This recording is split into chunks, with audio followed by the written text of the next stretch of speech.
it water with the sheep in the box? You ever get the impression that your country is gradually sliding into ruthless authoritarianism while you're utterly powerless to stop it? Well, if you're in the US or UK right now, the answer is probably yes, though apparently liberals in the US have decided that keeping kids in camps is okay now that their guy is doing it. Anyway, as we in the West are forced to stand around hopelessly as our countries descend into open fascism, or at the very least authoritarian conservatism, it's important to be aware and at least attempt to fight back, which is why today we're talking about the Police, Crimes, Sentencing and Courts Bill currently being discussed in Parliament. Of course, the bill hasn't actually passed yet and it has a long way to go before it becomes law, but at the moment the Conservatives have a majority in the Commons and the opposition had to be shamed into opposing the bill, which they were initially going to support, Keir Starmer being a red Tory and all that. However, I think it's important to talk about now in order to investigate not only what exactly this bill covers, but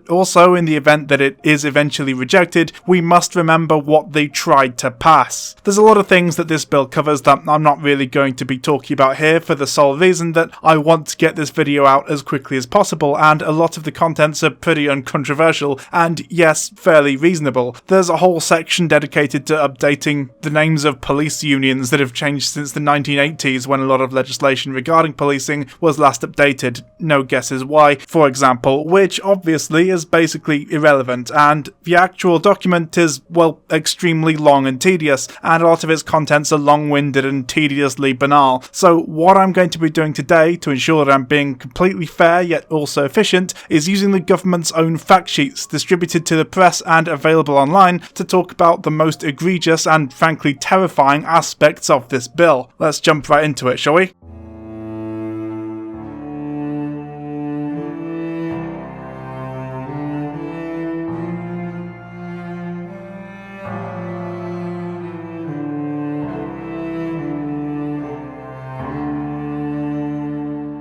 As you may have heard, recently British Conservatives have decided that actually the rights of women to hold a vigil in memory of a woman murdered by police are less important than that of statues of long-dead white supremacists. Well, here we are, and the government has taken heed and actually decided that actually you're no longer allowed to protest monuments to people who committed heinous crimes against humanity because it might upset some racists who thought that they had the right idea, or nationalists who spend half their time performing cum tributes to Her Majesty the Queen. The fact that the statue being there in the first place might upset some people doesn't matter, of course, because those black people who wanted to tear down the statue of a slave trader probably weren't going to vote Tory anyway, right? Anyway, this part of the bill primarily exists to punish people who vandalise memorials and statues, even if the cost of fixing it is negligible or non-existent. For example, currently in the UK, if you, for example, do graffiti accusing Churchill of being a racist, which he was, you would get at most a 3-month sentence and or a fine up to £2,500, because the cost of fixing that damage is basically some council worker's wage for a couple of hours and the use of a power washer. However, more prominent damage to a memorial currently carries a penalty of 10 years in prison. What this means is that if you do £4,999 worth of criminal damage, you get 3 months in prison, but do £1 more and you lose a decade of your life. Now obviously this is pretty silly, right? It was probably going to need some amending at some point, probably in the form of a tiered system of punishments and sentences. However, what this bill proposes is the exact opposite and just removes the monetary limit altogether, and in theory you could be imprisoned for 10 years for spray painting "was a racist" on Churchill's statue because of the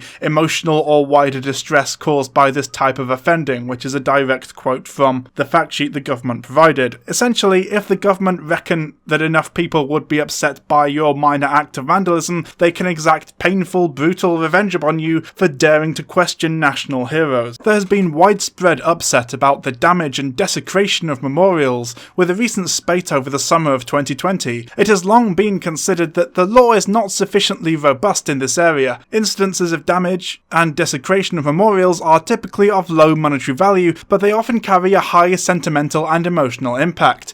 As the law previously stood, courts were obliged to try such cases summarily where the value of damage was assessed as being less than £5,000, which in turn meant the full range of sentencing powers was not available. Oh, and also the definition of a memorial is so wide and all-encompassing that it's functionally useless, as in the section titled "What is classed as a memorial?" the following answer is provided. The bill defines a memorial as a building or other structure or any other thing that is erected or installed on land or in or on any building or any structure on land. A memorial can include a movable object, a garden, or any other thing planted or grown on land. At least one of the memorial's purposes is to commemorate an individual or animal, whether living or deceased or capable of being identified, or an event or a series of events such as an armed conflict.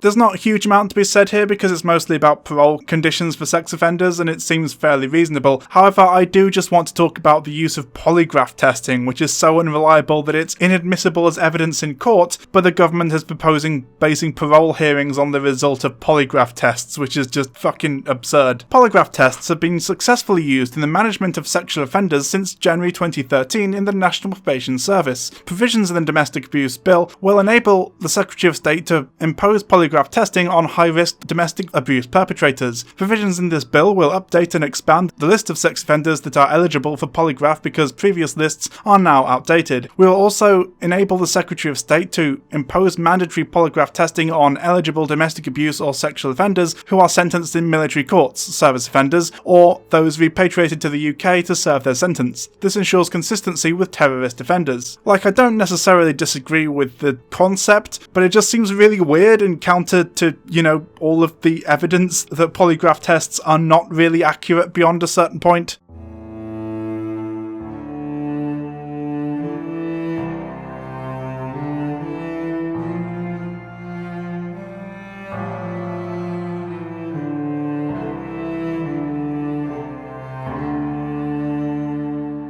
The police have powers to assault you, beat you, abuse you, hit you repeatedly with a riot shield or billy club, or even shoot you if you look suspicious or non-white enough. Until now, resisting state violence with violence wasn't exactly legal, but, assault, battery, bodily harm, etc. are all already crimes, so it's not like the police needed any extra laws passed to protect their rights. After all, if you deck a police officer, that's illegal, just as it's illegal for a police officer to deck you, or for you to deck me, and so on and so forth. But you see, the police are better and more important than you or I, so actually if a policeman beats the shit out of you with a riot shield, pins you to the ground and stands on your head, your friends deciding to push him off you is the real crime, not the provable violence carried out against you by the state. The Assaults of Emergency Workers Offences Act 2018 increased from 6 months to 12 months imprisonment the maximum penalty for common assault or battery committed against an emergency worker who is acting in the exercise of their functions. The Act covers police constables, National Crime Agency officers, police and custody officers, fire, rescue and search personnel, and those providing NHS healthcare services who have face-to-face interaction with patients or other members of the public. The government was elected with a manifesto commitment to consult on a further doubling of the maximum penalty for assaulting an emergency worker to 2 years. A targeted consultation was launched on 13th of July 2020, directed at representative groups for emergency workers and other key stakeholders. The large majority of those who responded were in favour of doubling the maximum penalty to 2 years imprisonment. Following consultation on the 15th of September 2020, the government announced that it would bring forward legislation to increase the maximum penalty for assaulting an emergency worker from 12 months to 2 years imprisonment.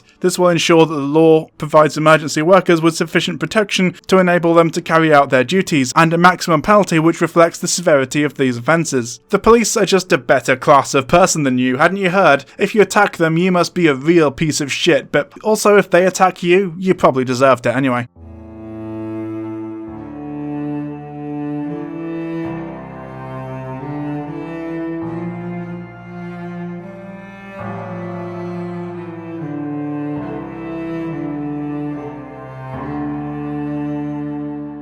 This is the part of the bill that everyone is mad about, and with good reason in my opinion. The government is essentially trying to criminalise protest and give the police powers to shut down any protest that has any chance of succeeding or doing any good. Because you see, of course, the government thinks that order is more important than justice or freedom. A population too afraid to rise up or resist those in power is ultimately one doomed to be abused by the powers that be, and if you are the powers that be, that's quite a tempting state of affairs. Provisions in the bill will widen the range of conditions that the police can impose on static protests to match existing police powers to impose conditions on marches. This measure will enable the police to impose conditions such as start and finish times and maximum noise levels on static protests. The police already have the power to impose such conditions on marches. Broaden the range of circumstances in which police may impose conditions on a protest. This measure will broaden the range of circumstances in which the police can impose conditions on protests, including a single-person protest, to include where noise causes a significant impact on those in the vicinity or serious disruption to the running of an organisation. The Home Secretary will have the power, through secondary legislation, to define and give examples of serious disruption to the life of the community and serious disruption to the activities of an organisation which are carried out in the vicinity of the procession/assembly/one-person protest. These regulation-making powers will clarify ambiguous cases where, if they arise, it would not be clear whether the threshold for the use of such powers have been reached. This will enable the police to make use of their powers with the confidence that they are doing so legally. You've almost certainly heard the critiques of this section described much more eloquently elsewhere, but just to be clear, this section of the bill would explicitly give the police, and the Home Secretary in specific, powers to retroactively decide what counts as a serious disruption to the life of the community or serious disruption to the activities of an organisation which are carried out in the vicinity of the protest. Essentially meaning that if you think that, for example,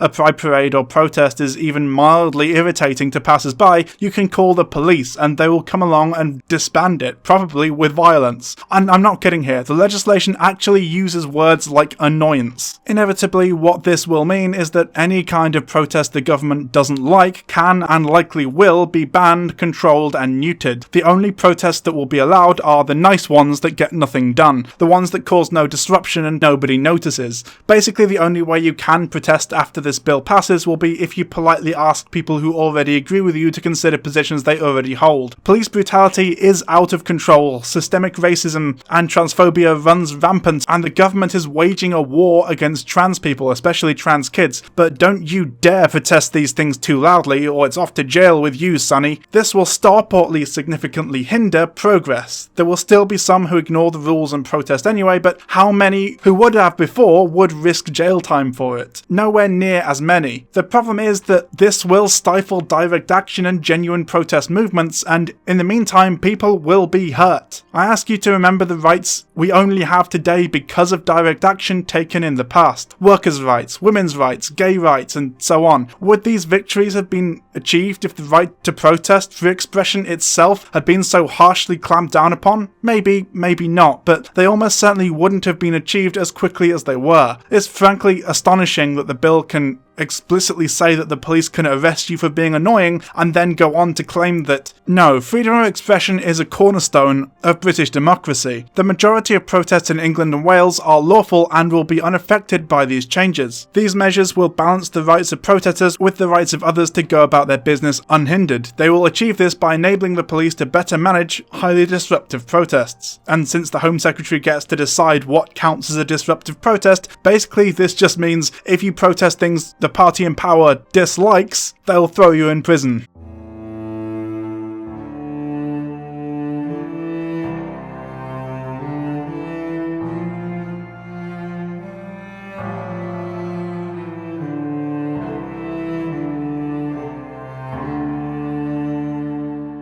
This section of the bill is one of the most egregious and certainly the most openly bigoted. Just a bit of background for you, the treatment of what has now come to be known as the GRT community, that's Gypsy, Roma and Traveller, though apparently Gypsy is considered a sort of racial slur. Many have reclaimed it, hence its inclusion in this acronym, and it is the one used by official advocacy groups as well as regulatory bodies, so it is the one I'm going to be using here, apologies. Has suffered a significant amount of prejudice throughout the last 1,000 years at least, especially in in Europe, and often even the left are pretty disgusting towards and dismissive of their plights. As recently as just a few weeks ago, a Labour leaflet was being distributed that pledged to deal with traveller incursions. Now, by all means, if a member of the GRT community commits a crime, then fine, but this kind of rhetoric only serves to further criminalise and play into harmful stereotypes regarding an entire cultural group. It's a bit like saying, if elected, I promise to deal with all those blacks. Like, fucking yikes, you know? Anyway, there's a long history of prejudice against GRT people and groups, and maybe I'll make a whole video about it someday, but it's a long story, so for now you'll just have to take my word for it. Incidentally, I find this a difficult concept to grasp for many Americans, since GRT people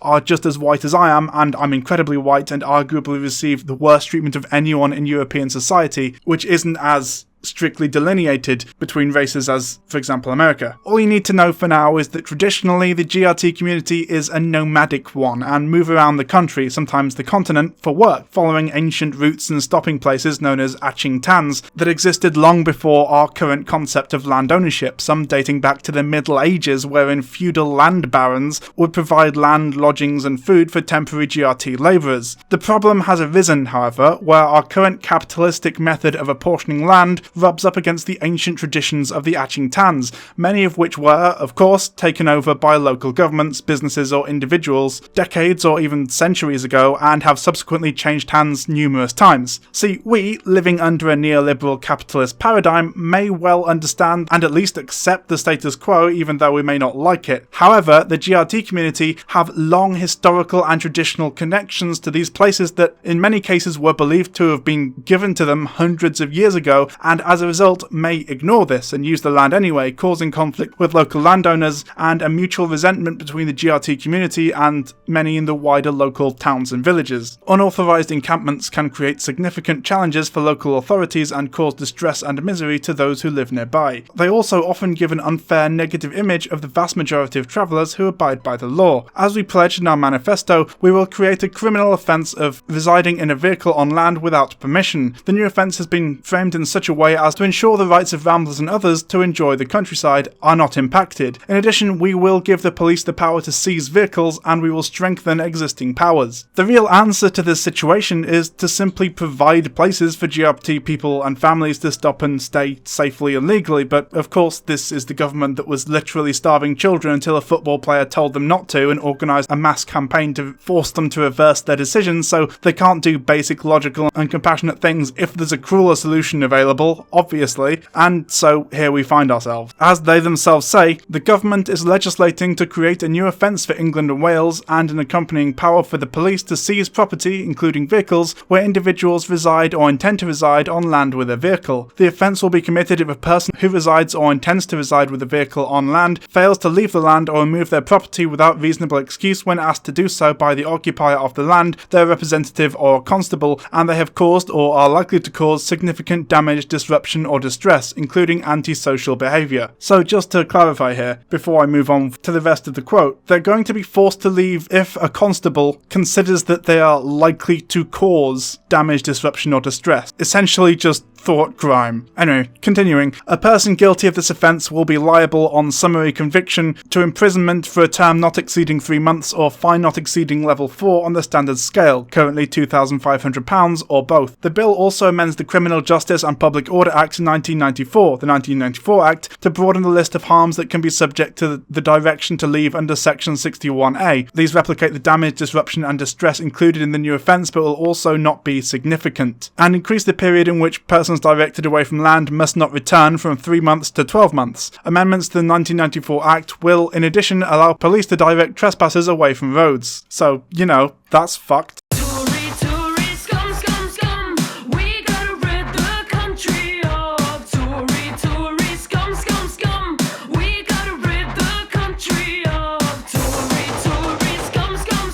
This new bill is completely and utterly fucked in its current form, at least. To be fair, as I mentioned earlier, it does have a long way to go before it's fully passed into law, and it does seem like the public pushback to it has influenced the reception and progress somewhat, but make no mistake, this government, and especially Home Secretary Priti Patel, do want to pass this, and are likely going to do everything they can to do so. It may be that the wide and extreme unpopularity of this bill might actually stop it passing if the Tories come to the conclusion that it may severely impact impact them at the next election, but that's by no means a guarantee, and even if it does happen, it's important that we remember that this is what they want, and crucially, what they think they can get away with. If they didn't have to worry about public approval, how much further would it have gone? Regardless, we should all be keeping an eye on this situation as it develops, especially those of us who claim to give a shit about freedom of speech and expression when it suited you, and you wanted to say the N-word just a hell of a lot. In fact, I would argue the fact that resistance and protest has slowed down the bill's progress through Parliament is testament to both the effectiveness and importance of protests, and reasons why this bill was even proposed in the first place. Protest works and can enact real change to an authoritarian government presiding over the massive failure of a coronavirus response and only managing to be ahead in the polls because of the incompetence of the opposition. The ability for people to get things done through the power of protest is terrifying in such a position. So,